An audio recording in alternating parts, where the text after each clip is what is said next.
the Leopard Man. I am back. It has been a week since the last incident, and the veteran arrived last week.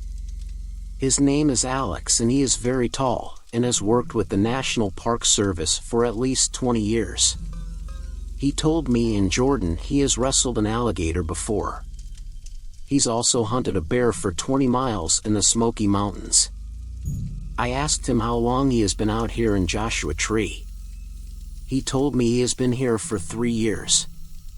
He told us that this isn't really harsh weather and the biggest predator out here is a mountain lion. If someone was to get lost, they could spend days out here being completely fine with the right amount of food and water that they need to survive.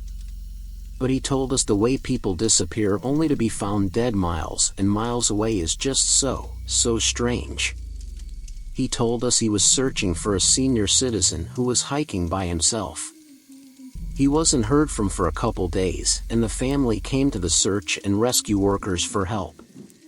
Alex told us how they would have these dogs that would catch a scent and lead the 𝓢𝓐𝓚 to a sheer cliff and then lose it. Then the dogs would catch the scent later on again, and lose it again. The only evidence they ever found was the hand of the guy sticking out from one of the branches of a 𝓢𝓞𝓒𝓘𝓐𝓛𝓢 tree. As if whatever out there got him was taunting 𝓢𝓐𝓚. He also told us that they would find dead people 30 miles away from where they were last seen. This is impossible because most people would be missing for only a few days. Sometimes 𝓢𝓐𝓚 would find bones, backpacks, shoes or nothing at all. They would never find the entire body of a missing person.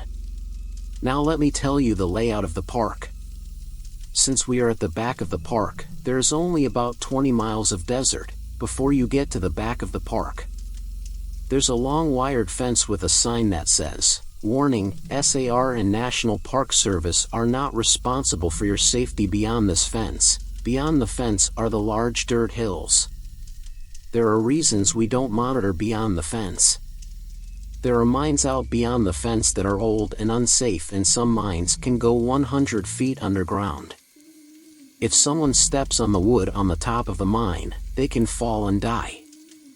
There are also caves on the hill that can collapse and kill people. The National Park Service doesn't want incidents happening and people looking at them with a bad eye, so they don't allow people back there. But some people do go past the fence. A couple days ago, one lady asked us if we could monitor past the fence. We said no, and she said that she saw something strange up on one of the hills. She said, "I went past the fence to get onto the top of one of the mountains to take some pictures.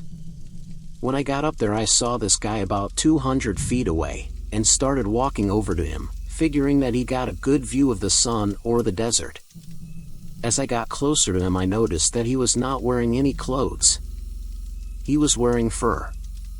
I just froze, too scared to move. He got closer and I noticed that it was as if someone found mountain lion roadkill and put it on. He was standing upright, the shape of a human, had big ears, and his face was smushed. He had these spots all over him, which were covered with blood, like he got hole punched or lasered all across his body. He came over to me and was trying to talk to me. The only thing that was coming out of his mouth was blood, muscle, and bone. He shook me and the only thing I could comprehend from him was the word run. He noticed that I couldn't understand and ran off down the mountain.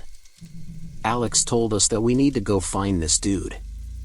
He could be a crazed individual or a homeless person, and they can get killed. Me and Jordan were freaked out but agreed that we should probably find this and not have any more incidents that involve this guy. We started hiking to the mountain in the morning and got to the hill that the woman described around noon. As we climbed up the mountain, I started to smell something weird. "You smell that?" I asked. "Yeah, it smells like death. We need to track it," Alex responded. We followed the smell until we got to this hole. Alex shined his light down the hole and saw a tunnel going into the hill. The tunnel was too small for Jordan or Alex to fit into, but I was the only one small enough to squeeze through and travel down the tunnel.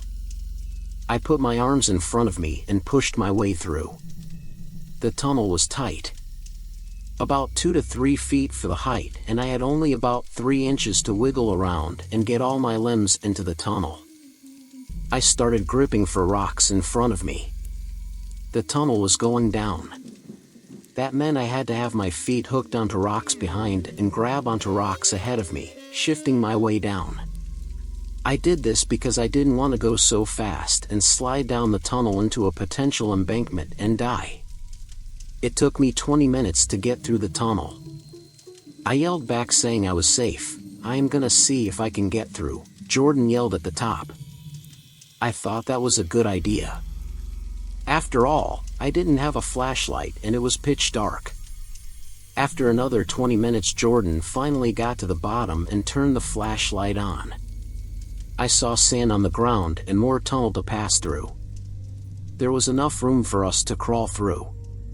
The smell of something grew stronger and stronger. I heard Jordan gag and wheeze behind, covering his nose with his shirt. We got to the end of the tunnel and saw an opening.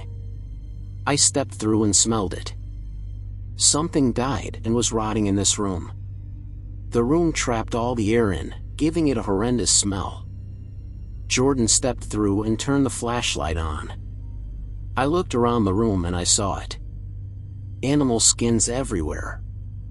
There's a pile resting neatly on a pile of sand and intestines in the far right of the corner. Jordan gagged even harder. He turned the flashlight to the ceiling and I saw writing on it. It was as if someone carved writings on the ceiling with stone. The words looked jagged and rushed. I saw things like "They are coming to save us" and "Their faces melt in the sun, they want to be like us." There was a drawing of a man with no skin and there were words next to it saying, "They lied. They want our people so they too can be perfect." Huge words on the top of the ceiling said, "He sees all, he knows all." I looked at Jordan, and he looked at me. It can be seen in his eyes that he was equally as terrified as I was. I looked around and Jordan walked over to the skins. There was a small hole going down next to the intestines. I tried to take pictures when I heard something coming from the hole. I looked down. It was as if something was crawling in the holes. At first it sounded far away, but it sounded like it was getting closer and closer. It was climbing up. "Jordan, we need to get out of here." As I said that, I heard a loud yell from behind me. It came from the hole. I grabbed him and pushed him through the room and into the tunnel. We scraped ourselves badly, but I didn't care. I was too scared to look back. As we rushed upwards, whatever that monster was right behind us. I saw the light of the entrance, and I pushed Jordan to go faster. A hand reached through the entrance and pulled Jordan through. I shoved him and we both made it out. Alex was standing there looking at us. "What was that?" he said, picking Jordan up.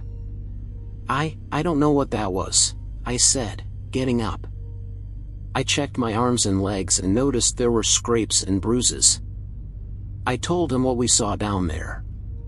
He said that he didn't care right now, that we needed to go back and clean ourselves up.